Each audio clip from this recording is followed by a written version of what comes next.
everybody. Welcome back to our channel, Red Bull Coffee and Crime. I hope everybody is having a great Friday so far. Christmas weekend is about to be here. Are you excited for Christmas, Arctic? I am. I am.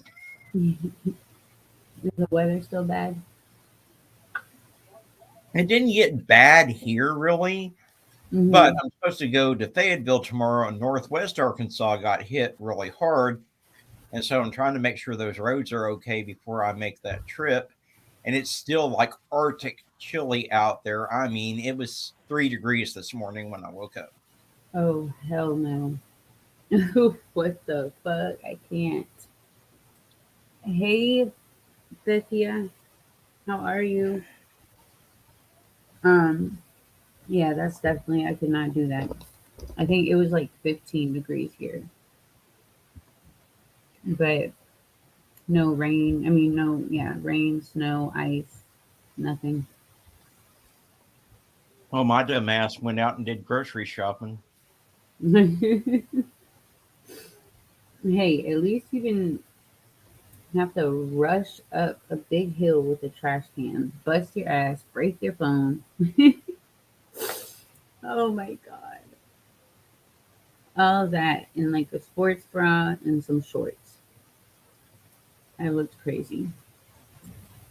But you guys, today's case involves another tragic death of a child filled by DFCS. The details in this story are really hard to cope with. Um, every time I go over it, or when I was researching, I had to kind of, stop for a minute, and it's really hard. Um, Yeah, you guys are going to be, well, you should be livid when you hear all the details of this case. yes, you will definitely be really, really pissed off. Um, I'm good. At least I was until this life came up, starved, abused, tortured. This kind of case is personal to me. I am so sorry for whatever you went through.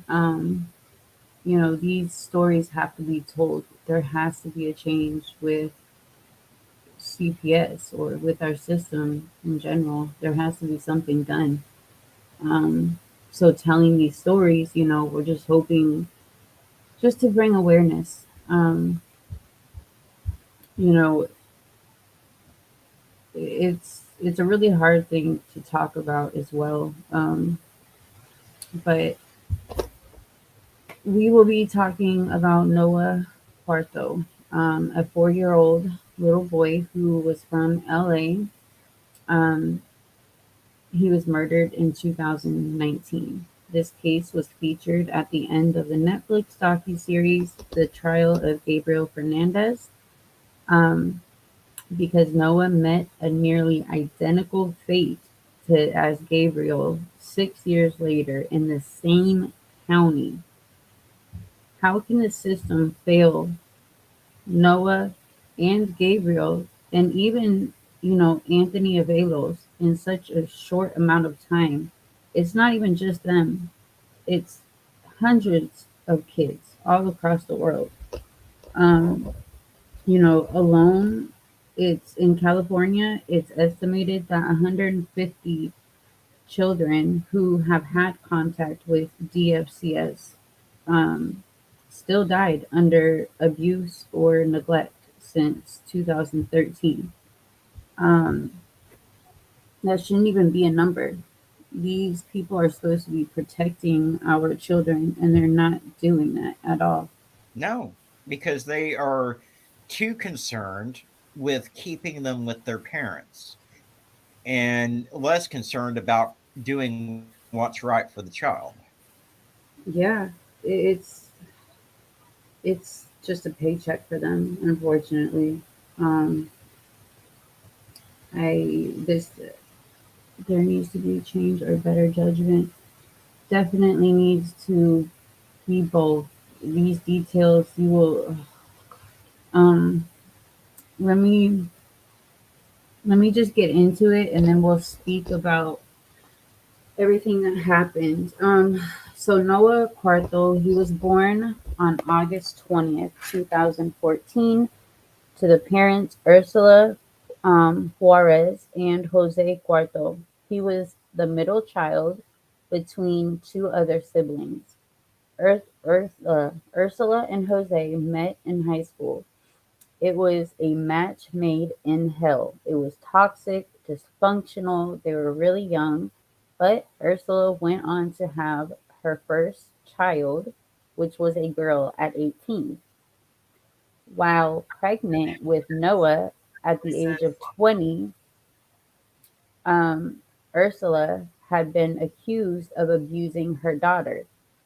Her daughter had a skull fracture, which we all know that type of injury takes a lot of force and is not the type of injury that results in accidents.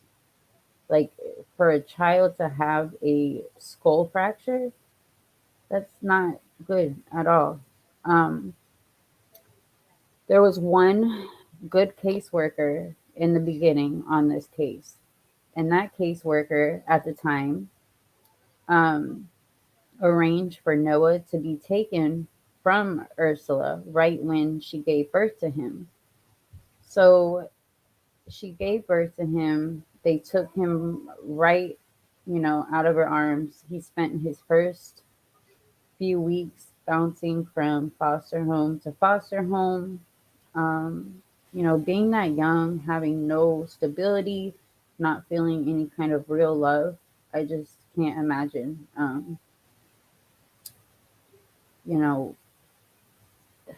just that young. It's so young being bounced around. And some of these homes we know are not good either. Um, but after a few weeks, Noah was placed with Eva Hernandez, which Eva is his great grandmother. He was loved. He was really thriving. He was taken to all his doctor's appointments. He was clean. She played with him every day. She gave him love. She showed him attention, everything that a child needs, right? But all this stopped at the age of 9 months because he was returned back to his parents. When the agency was not able to prove that the allegations of, Flores causing that skull fracture on her daughter was it wasn't her fault. That's what they said. So in November 2016, while Noah was in the care of his parents, Kaiser Permanente called the child abuse hotline. They reported that Noah had missed 8 doctor's appointments over the spring and summer. Um, and an investigation had found that Noah, sorry, my son's name is Nova. I'm like, had gained only a few ounces between February 2015 and October 2016. Yeah, he was only 17 pounds and he wasn't even able to walk. Yes, oh my gosh. Hey, Alaska, thank you for joining us. Hey, Tammy, thank you. Hey, Avery, you should come on up with us. So yeah, that's what I was, his muscles were deteriorating. Not only that, at 27 months old, he was not able to walk. So yeah, like you said, I mean, February 2015 through October 2016, a few ounces. But so once again, Noah was removed from Ursula and Jose. They first placed him in a medical facility for fragile children. Then he went back with his great grandma. Um, 2 years And when later. he was in that facility, he actually started to thrive. He started gaining weight. He started playing on the slides and stuff. Oh And yeah, that's what yeah, he when he went back with his grandmother. He was doing the same thing. They both those places helped him. I mean, And that should show them right there, you know. I mean, who in their right mind gives a child back to any kind of parent that obviously is not doing the right thing? No, Avery, And this case is from like 2019. yeah, he passed away in 2019. Um, so and there still hasn't been a trial. Um, they both pled not guilty. But okay, so um, so he went back to his grandmother. 2 years later, November 9th, 2018, Noah was returned back to his parents by a court over the objection of DFCS. Noah was reaching the appropriate weight and height for his age. He would snuggle up to his great grandmother and say, "You will always love me, right?" Like he always wanted to make sure that he was told he was loved. He needed that through everything he went through. They would sing songs together. It was the happiest place, you know, he had his whole life where he was. Um, he screamed and wet the bed before and after visits with his parents. He would beg to stay with his grandmother. Um, these evil human beings had not complied with the court orders to go to therapy and visitation with Noah. But Juvenile Court Commissioner Stephen Ibsen saw substantial progress by the parents and sent him, Noah, back into the hands of these monsters. They weren't. Thomas, make this make sense, please. They he saw. It doesn't. And they weren't taking this kid to the doctor, which is why it took so long for them to see that he wasn't gaining weight. And the parents, they said that he didn't have insurance. Well, DCFS verified that this child always had insurance. There was no excuse why this child wasn't being taken to the doctor. And the only person that stood up out of this entire family for the child was his great grandmother, and then finally a cousin or something that dialed 911 on the day they died. Yeah, Eva is a really great person. She advocates with Gabriel's family, um, and she really loved Noah. She she tried her best. She did everything she could. Um, so when he saw this quote progress, he returned Noah back to the parents, requiring that his parents arrange for a visitation schedule with his great grandmother and participate in parent child interaction therapy and send Noah to preschool. Um, let me look at, sorry, you guys, I'm not really looking at comments, I'm looking at my notes. Uh, the red flags appeared almost as soon as Noah returned to his parents. On her visits to the family, Susan Johnson, the social worker assigned to the case, learned that Noah's parents were ignoring the court orders for therapy, preschool, and the regular visits that were supposed to be with his great grandmother. In April Exactly. 2019, an aunt made a call to the child abuse hotline reporting that Noah was losing weight and had thinning hair. And he changed from this boy that was so happy and just thriving, and he changed to a scared little boy. He was scared for his life because of the abuse that he was going through every day. Another relative also told her that during an overnight stay, Noah had night terrors and complained of pain in his butt. So you all know what that means. This is why a family court should have a jury, 12 people of the community. Surely they would have common sense and can't be bought off. Exactly. I totally agree. Um, so Johnson, the social worker, went to the home and found Noah with marks on his right arm and neck, a big bruise on his left arm, and lotion covering his back Yeah, because with, that lotion was covering bruises. yeah, and you know what his mom said it was for?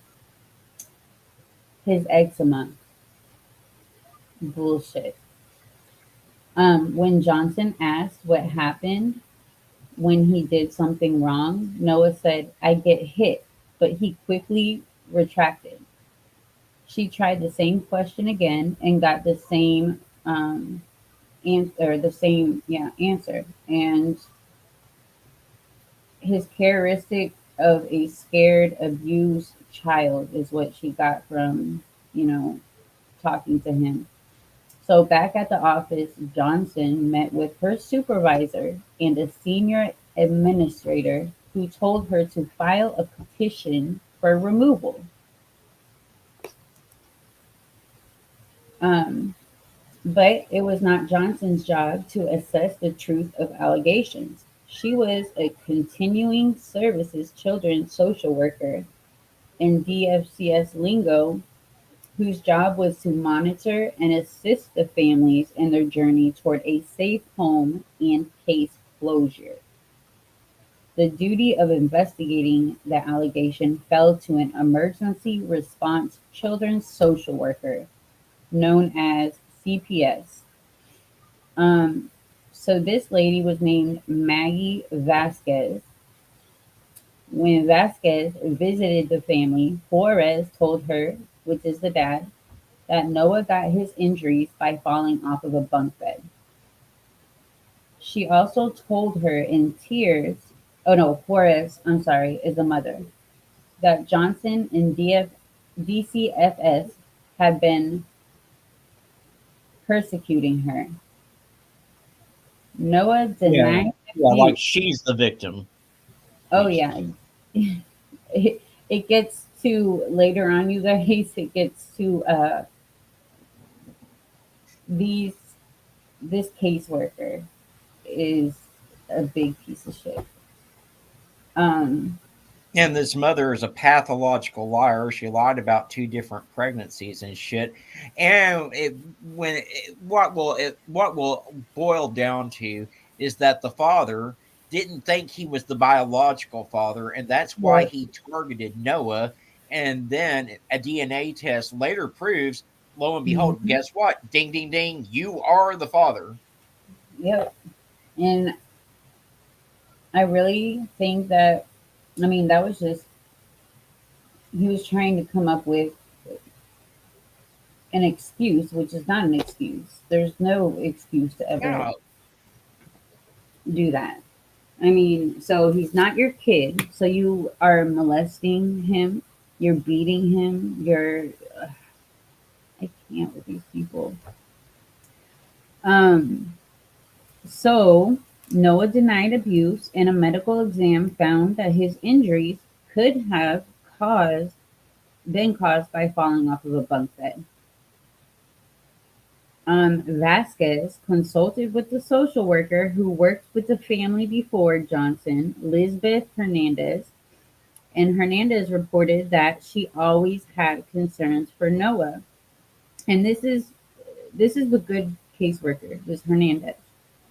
Um, was opposed to return to his return home and felt that the parents were liars, habitual liars, who present well.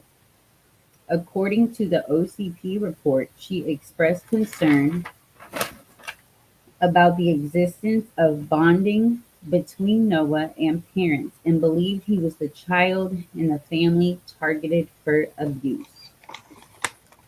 So even with her saying all this, Vasquez, the New York caseworker lady, made a finding of inconclusive on the new allegation, meaning that there was insufficient evidence to determine that child abuse had occurred. On May 9th, 2019, there is no indication in the records reviewed by the Times and UC Berkeley that Vasquez reached any of Noah's relatives, an essential component of any serious child abuse investigation. So, Arctic, these people, they're supposed to reach out to family and friends. They're supposed to ask questions. She didn't do any of that. No, no. And then they had a court order to remove this kid that they just completely disregarded. Yeah. Um, Oh, I should say for the third time, because not only was he removed once, he was removed twice and given back. yeah. So, on May 9th, 2019, there was no indication in the records reviewed by the Times and UC Berkeley that Vasquez reached any of Noah's relatives, an essential component of any serious child abuse investigation. The police investigation after Noah's death. So, you guys, he passed. Ooh, hold on, let me get my notes.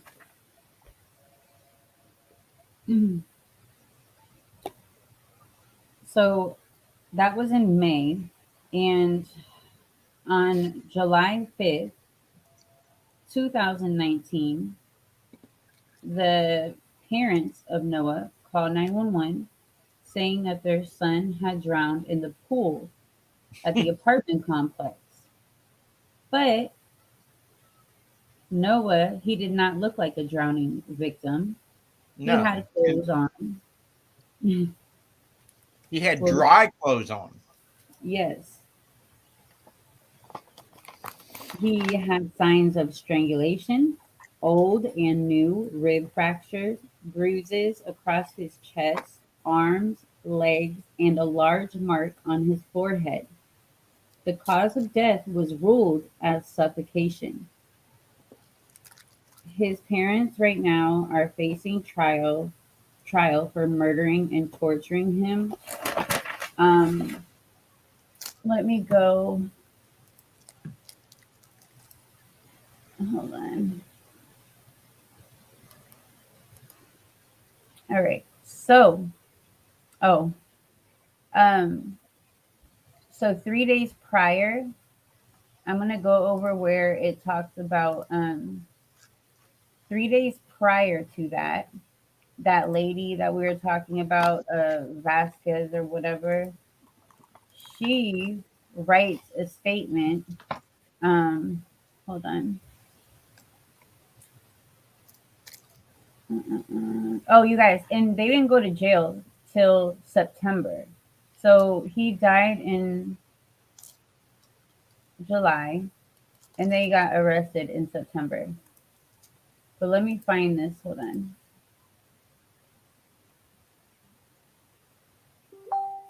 Um,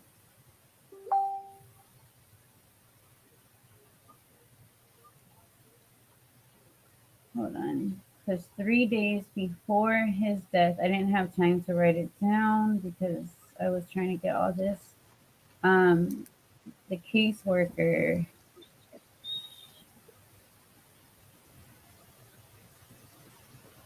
Okay. Uh,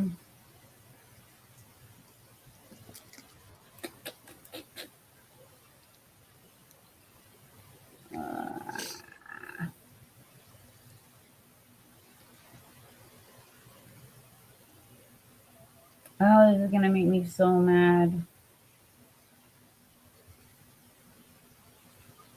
Oh, I know. It made me so mad too, but and check this.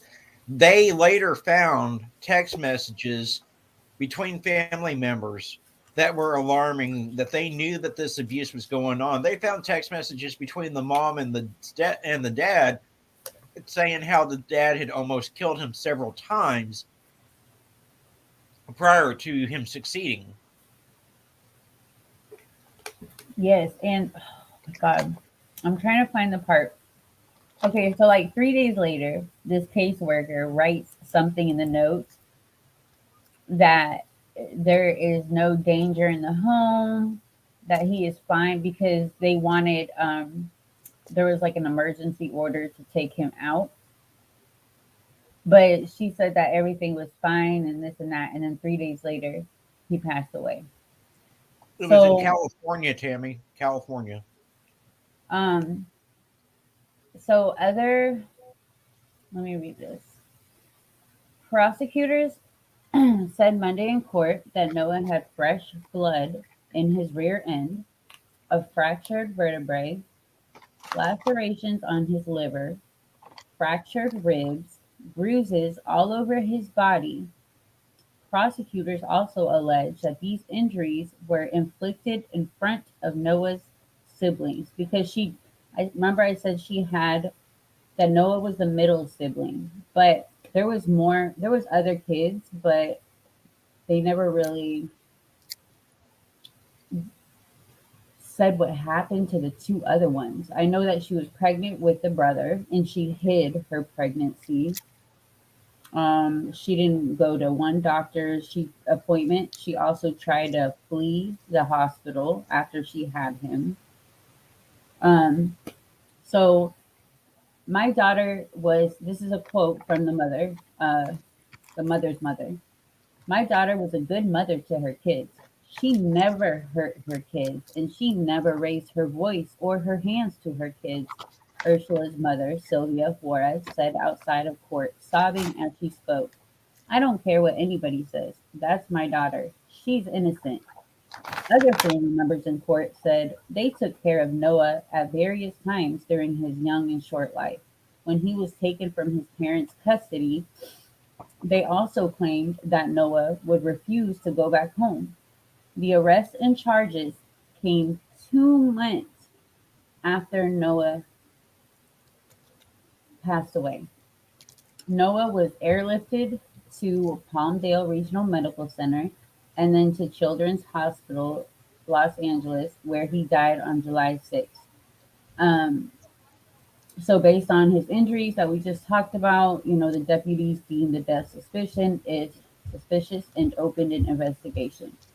The criminal arrest of Noah Cuarto's biological parents is an important step forward in this ongoing case.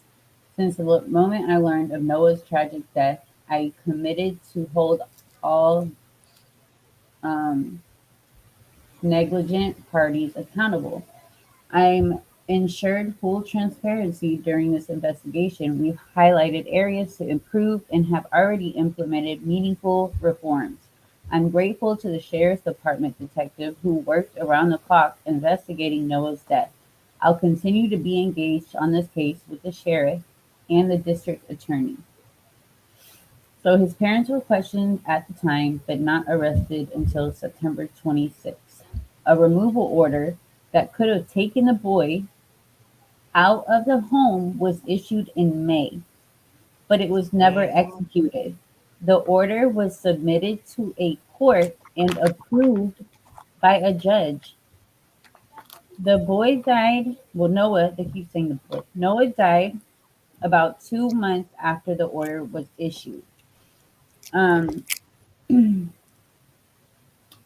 I really want to find this thing, you guys, before I look at comments. I'm not looking, I'm sorry, I usually do. Um, you know what? Let me just read this real quick because it's about what we were just talking about. That the hold on. Okay. All right. So this is really crazy.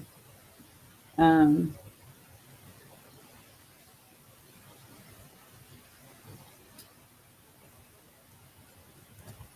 Okay.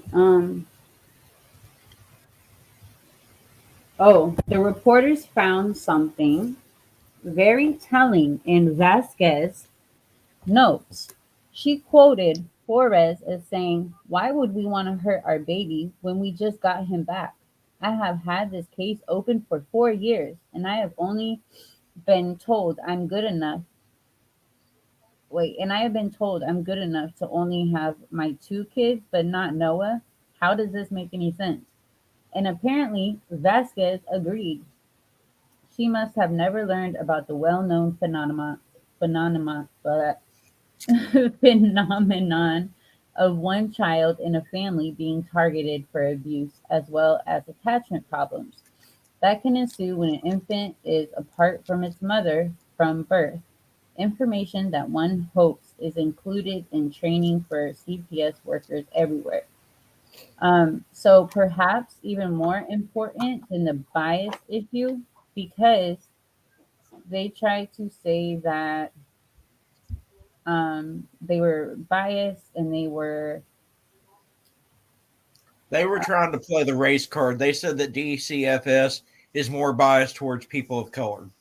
yeah, they said, yeah. Um,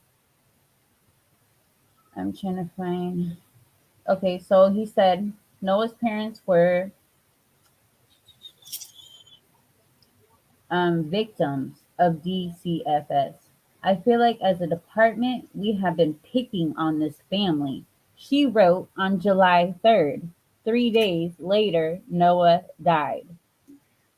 So this CPS worker, this fucking caseworker that failed Noah, said that they've been picking on this family.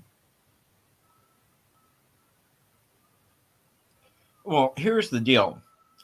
You lose your kid one time and get it given back, and they have to remove it a second time, you should not ever have that child returned back to your custody, especially given the fact that we know that his older sister had also suffered abuse. Yeah, and she passed away. It was death. What state? It was in California. And it was the same county as Gabriel Fernandez and Anthony Avelos. And that's why, like, I wanted to start doing all the CPS failures because there's many. Um, I've mentioned a lot that I know Gabriel Fernandez's family, Anthony Avelos, and I want to be able to, tell their stories because I don't know what else we can do. I mean, us as people that aren't working in CPS and all these children that are dying, what is it going to take? What do we have to do to get these people to do their job? Well, for one What do thing, we? CPS needs to start being fucking held accountable. They never are held accountable. You know, the parents are held accountable, but the CPS is never held accountable for their actions at Yeah, all. Let some of these other family members start suing CPS for their lack of protecting that child and them sitting there having to make huge payouts, and then maybe we'll start seeing a change. yeah, exactly. I know that the grandmother, uh, I know in Anthony Avelo's case, they sued and they won. I know that Noah's grandmother did the same. Um, but it needs to happen more often. And it's just not even about the money. It's about these people need to get their ass. They need prison time. Well, They need to no, go it's be not sit. about the money, but you hit them in their pocketbook and it tends to grab their attention. Oh yeah, And yeah, you yeah. know, the other thing that we've been talking about is sometime this upcoming year we want to do a national demonstration on the CPS offices. Every CPS office across the country, if we can pull it off, have people demonstrating with signs that are demanding change. Because until we Exactly. get their attention in a major way, nothing is going to change. Nothing. Nothing. We're just gonna keep, you know, speaking about all this horrible abuse and horrible, horrible deaths and just no, like the case that you went over. I mean, Everly. Thank I God mean, she was found. We don't have all the details on it yet, but she has been found. I mean, But that imagine if case, she should have never been given back to her cyber slut mama to begin with. It was a case where the court went against the guardian ad litem's advice and gave this child back to her biological mother, who was actively prostituting herself on OnlyFans and also in person and making Facebook posts about it. That's who she was sent back to. She didn't even live in an actual apartment. She lived in a motel room. And they didn't do any in-home visits before they gave this child back. Everything was done virtually because good old COVID, they couldn't make in-home visits. Wow. And you warned a bunch of times, something's going to happen. It's going to be another Montgomery. Harmony Montgomery, Yep. you know. And yes, But she was found this time. What's going to happen again if she goes missing again? You yeah, know, because they'll give her back. They'll give her back to the mom. Unfortunately, that's probably what's going to happen. I well, mean, I pray that it doesn't happen that way. I But don't. again, it's CPS we're talking about. So, You guys, let's please share the stories that we tell, especially the CPS, the ones that need to every case needs to awareness brought to it. But please, we need to make a change somehow, and by sharing these stories, um, this 4-year-old Noah Cuarto, he loved Spider-Man, he loved ponies, he loved PJ Masks. Like, he could have grown up and he would have been what, 5, 6, like 7, almost 7 years old. And just imagine if they would have left him with his grandmother, he would have had a good life. But instead, he is not here anymore, and it needs to stop. So please help us share these stories. How many children died of COVID? How many died of COVID lockdown? That's a good question because well, I'll tell you what, Tammy, a lot didn't die of mass shootings during the lockdown because they weren't in schools. So, you got to look at it from that perspective, too. sounds like an editorial for an edition of If You Fight Reloaded. If you wait, what? Wait, what? Did I just read it? It sounds like an editorial for an edition of. In other words, he's got to probably cover something like this over on his channel. Okay, I'm tired, you guys. I'm sorry, but that would be amazing. That would be awesome because we need to bring awareness to all these stories. There's, way more. Anthony Avelos, we have coming up. We have Adrian Jones. Oh my gosh. Now, his case, all of these cases are just horrible. Like, it just, I don't know if any of you have heard of Adrian Jones, but he was failed awfully, awfully. So much more coming. And I think that we all need to cover more of these cases. Yes, please, please, please do. Um, I don't understand. I I mean, don't we've even, seen so many of them. There's Harmony, there's Oakley, there is Angel Nicole Overstreet, Cody Bigsby, all of them failed by fucking CPS. And, you know, how many children do we have to lose? there's obviously, I mean, I don't even know. I, I just, there's way too many. There should be none. There should be none. Um,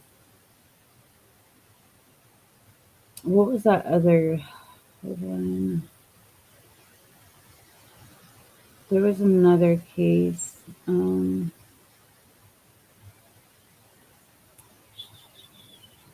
I had brought it up earlier because it was in the same area as Noah, and I never heard of it. Hold on.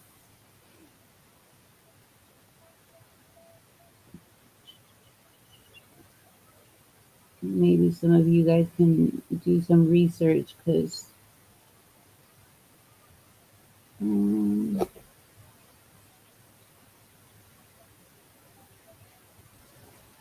it was an awful story too.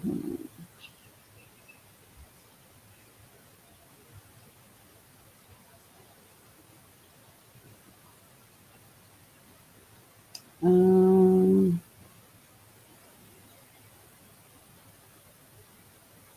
I can't find it. Oh my god.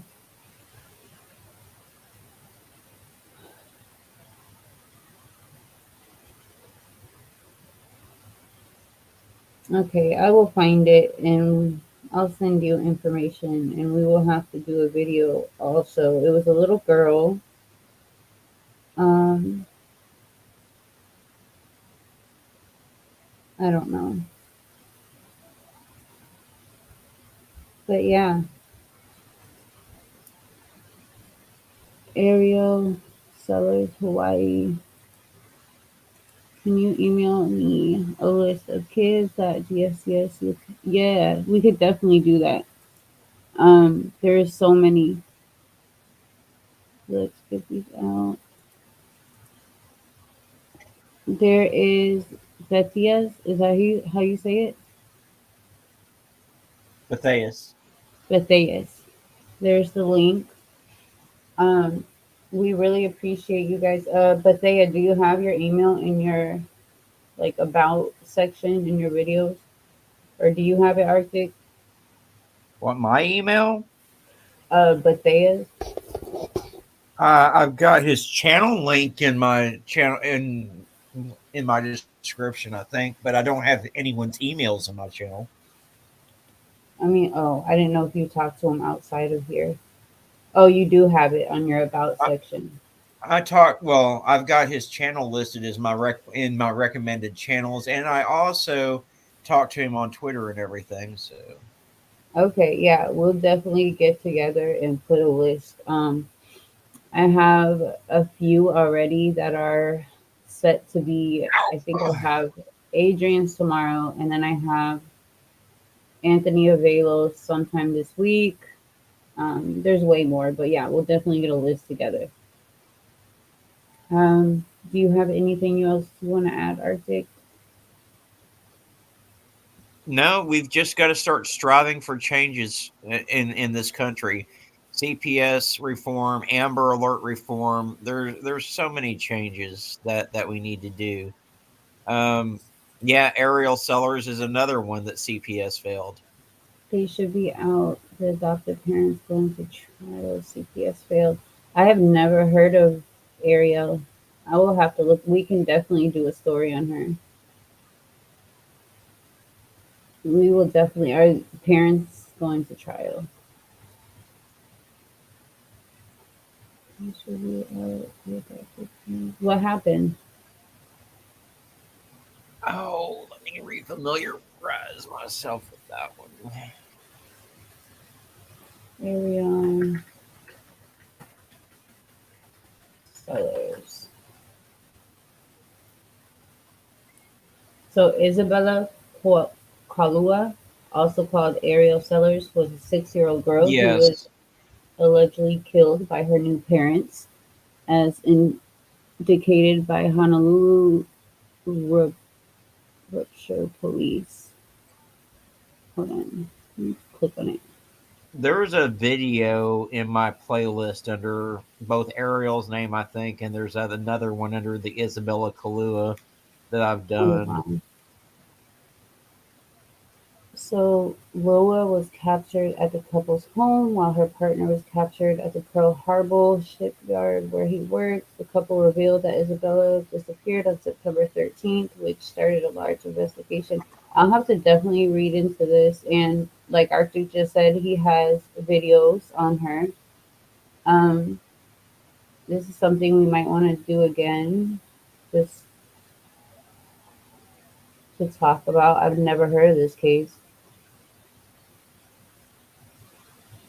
Huh. There's so many of them out there. I mean, There is. we could spend an entire month just doing cases where it's CPS failures. Wait, where did you go? I'm right here. Can you not hear me? I can, but like I exited out. Hold on. I lost my screen. There I am. Yeah, but we'll definitely do that. And if you guys can go to Arctic Fox True Crimes channel and go share the videos that he has done on her as well. You guys, it takes everybody to like these videos and share them to get people to watch um, and you know help us in doing this. It takes more than a village. Her 12 sister has to testify. That's what broke the case. Oh my gosh. So there was a sister involved that saw everything. These poor, poor siblings too.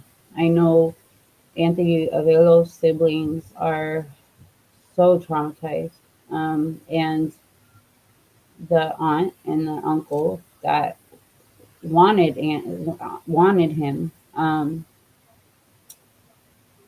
you know, that was the mother's brother, and they would take care of Anthony and all his siblings.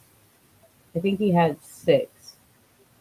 They are in custody of CPS now. Like they will not let the kids go with the aunt and uncle who helped raise them all and would have been, kept them safe if DFCS whatever didn't give them back.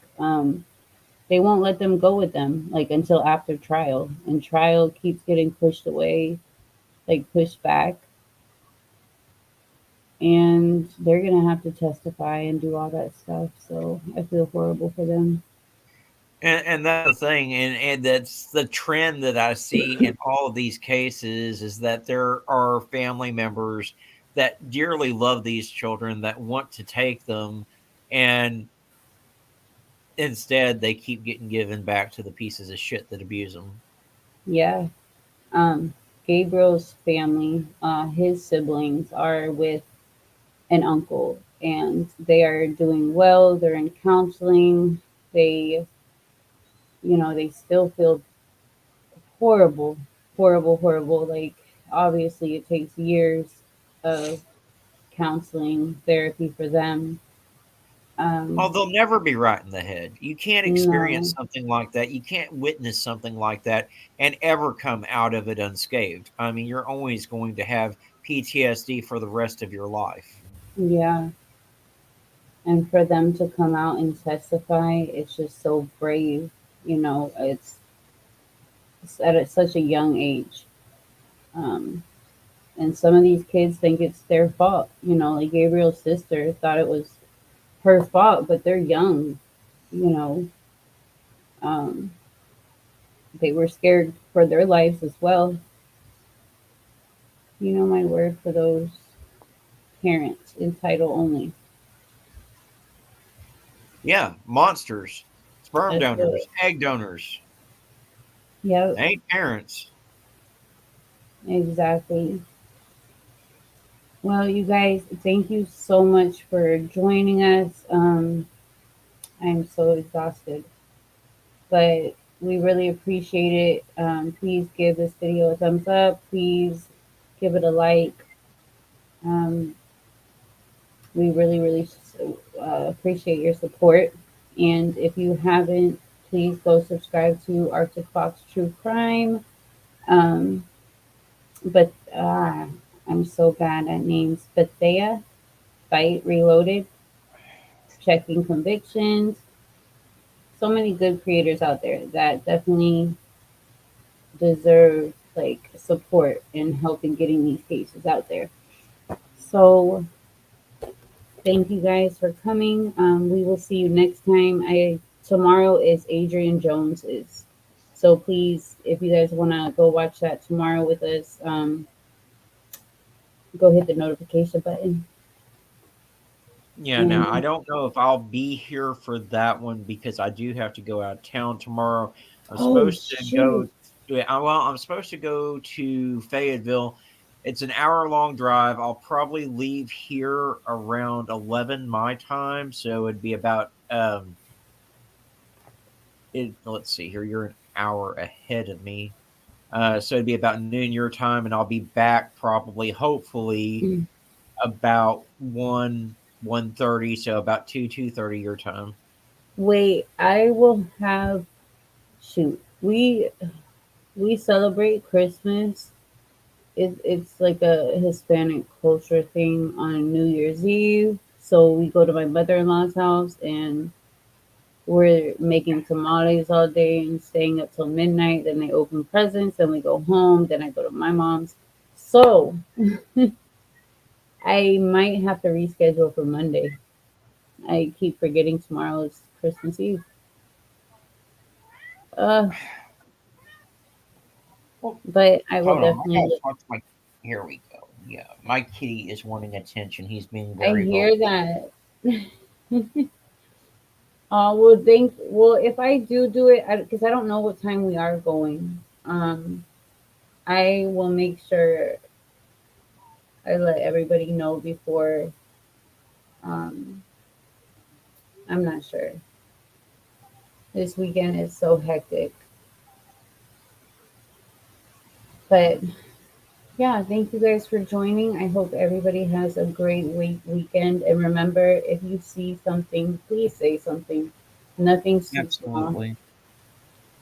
Nothing's too Absolutely. small. If you see something and you don't say something, then you're just as complicit as the one doing it. So, Yep. All right, you guys. Have a good night, Arctic. I good will night. speak to you later. Bye. Bye.